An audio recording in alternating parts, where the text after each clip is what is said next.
Merci. La parole est à Madame Jeannine Dubié, rapporteure de la Commission des Affaires culturelles et de l'Éducation.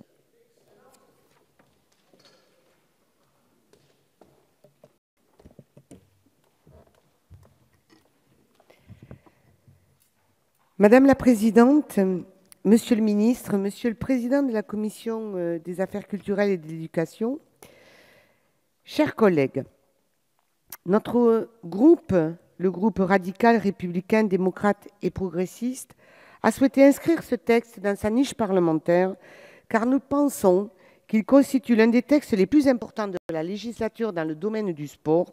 Il complète en cela deux textes que nous avons adoptés en 2015 et en 2016 relatifs aux sportifs de haut niveau et aux supporters.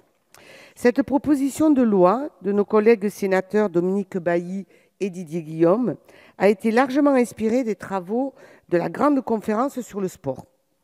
Conférence sur le sport professionnel français, qui a rassemblé l'ensemble des acteurs du sport professionnel sous l'égide du ministre des Sports Thierry Braillard, que je remercie ici chaleureusement pour sa disponibilité et son écoute lors de nos réunions et échanges sur ce texte.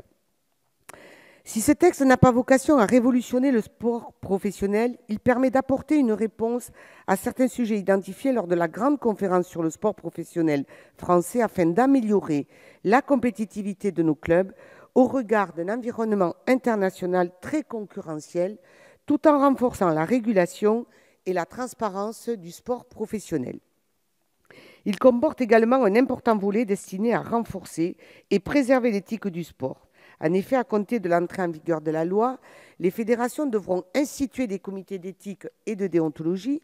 Les présidents de fédérations, de ligues, du comité olympique comme du comité paralympique devront adresser des déclarations de patrimoine et d'intérêt à la haute autorité pour la transparence de la vie publique. Mesure qui apparaît tout à fait naturelle au vu des missions de service public que remplissent ces organismes.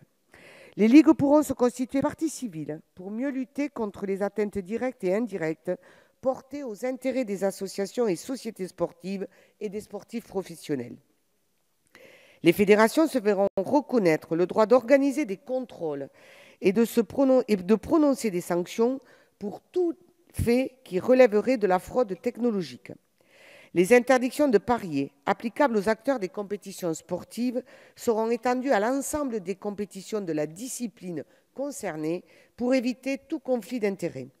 Les infractions de corruption active et passive dans le domaine du sport engloberont la totalité des comportements délictuels qui peuvent exister dans ce domaine. Enfin, les pouvoirs des directions nationales de contrôle et de gestion, les DNCG, seront considérablement renforcés. Elles contrôleront désormais l'activité financière des agents sportifs, de même que les projets d'achat, de cession ou de changement d'actionnaire de clubs. La Commission a également adopté plusieurs amendements concernant les éducateurs sportifs et les agents sportifs visant à préserver autant que possible l'éthique de ces intervenants au rôle fondamental. Notamment, les incompatibilités liées aux condamnations pénales ont été largement étendues concernant les éducateurs sportifs, tandis qu'une incompatibilité en rapport avec la fraude fiscale a été explicitement inscrite dans la loi concernant les agents sportifs. Toutes ces mesures concourent à préserver l'éthique du sport, mais elles ont aussi pour effet, notamment en ce qui concerne le contrôle opéré par les DNCG, de rassurer les investisseurs, ce qui ne peut que concourir activement à la compétitivité des clubs.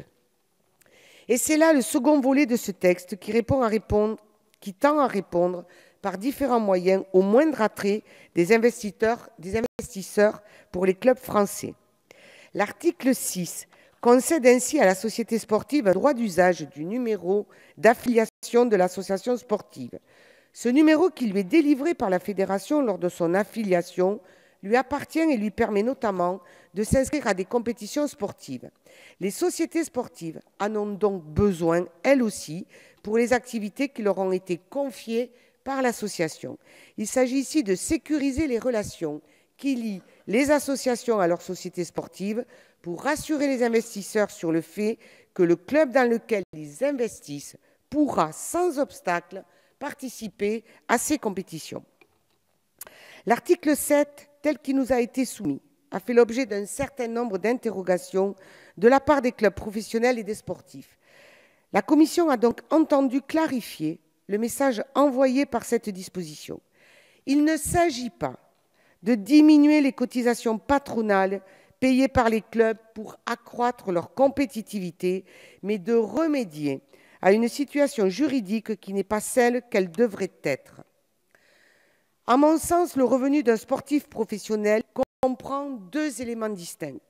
D'une part, son salaire, qui résulte de sa présence sur le terrain, aux entraînements, de ses performances sportives, et qui est sa rémunération soumise à cotisation et ouvrant droit à des droits sociaux.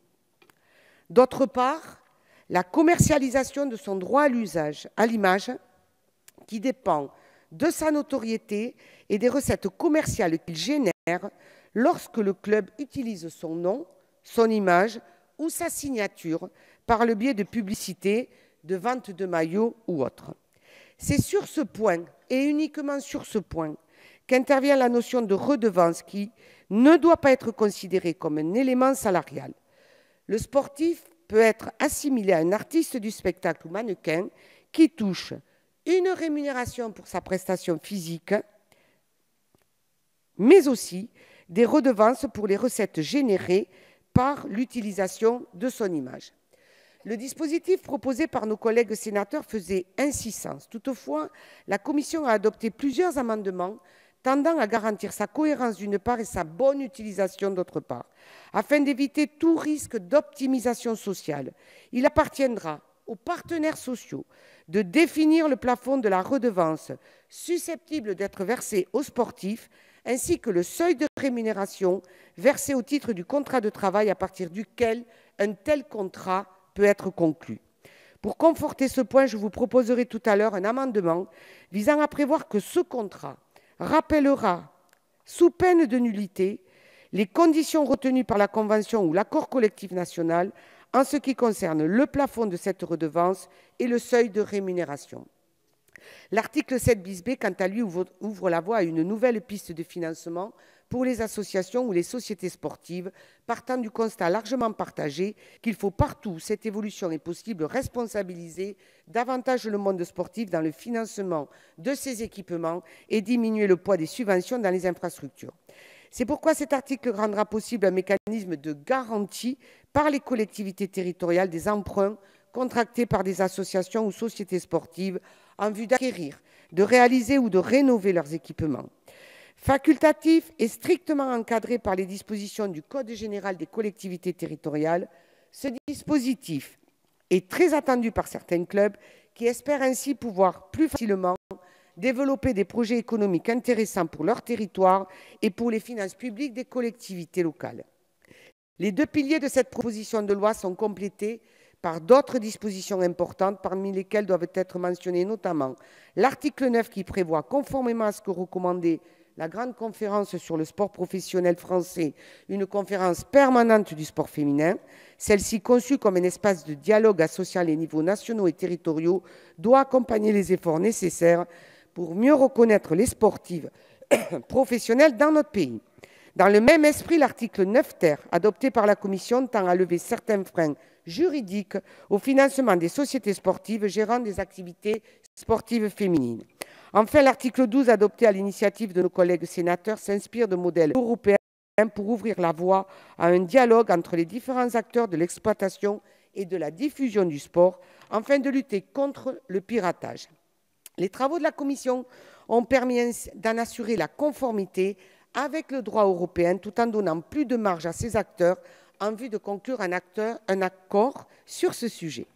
Vous l'aurez probablement compris, nous examinons aujourd'hui un texte qui est équilibré, qui a été amélioré par les travaux de la Commission et qui est très attendu par les différents acteurs du monde du sport que j'ai rencontrés. Aussi, mes chers collègues, avant de vous inviter à l'adopter, sous réserve de nouvelles améliorations que nous apporterons, je tiens à remercier les collègues de la Commission des affaires culturelles et de l'éducation, et plus particulièrement le président Patrick Bloch, pour l'accueil que vous m'avez réservé dans cette commission et pour le travail qui a été mené dans un véritable esprit d'équipe, comme le méritait ce texte. Je vous remercie de votre attention.